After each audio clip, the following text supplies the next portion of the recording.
நிறுத்துங்கடா. எதுக்காக அந்த ஆளை கொல்லணும்? ஐயா, இந்த ஆளை நல்ல வேணும் நம்பி எங்க வாழ்க்கையே பாழா போச்சுங்க. எங்க அப்பா அம்மா பேச்சோட கேட்ட இல்லைங்க. ஆனா இந்த ஆளு நாங்க தெய்வமா மதிச்சோங்க.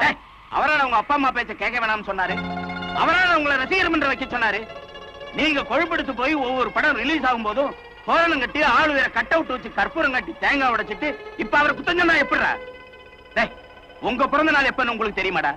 ஒரு நடிகனோட பிறந்த நாளை வருஷம் தவிராம கொண்டாடுறீங்களே, உங்களுக்கு எல்லாம் வெக்கமா இல்ல?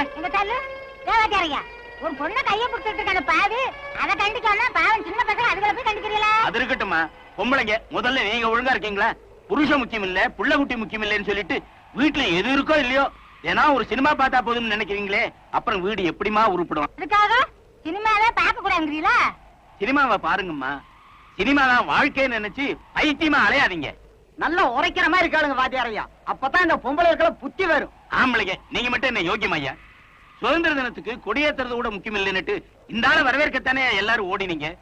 அன்னைக்கு காளியப்ப இவரை பத்தி ஏதோ ஒரு வார்த்தை சொல்லிட்டாங்கிறதுக்காக உள்ளூர்காரன் கூட பார்க்காம ஊரை விட்டு துரத்திட்டு எல்லாரும் இந்த ஆளுக்கு தானே ஜெய போட்டீங்க.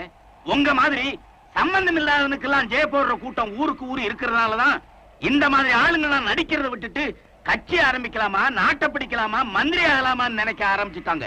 நீங்க என்னைக்கு திருந்துறீங்களோ அன்னைக்கு தாயா இந்த நாடே உருப்படும். வாத்தியாரையா, நாங்க செஞ்சதெல்லாம் தப்புதான். அதுக்காக எங்களை செருப்பால வேணாம் அடிங்க.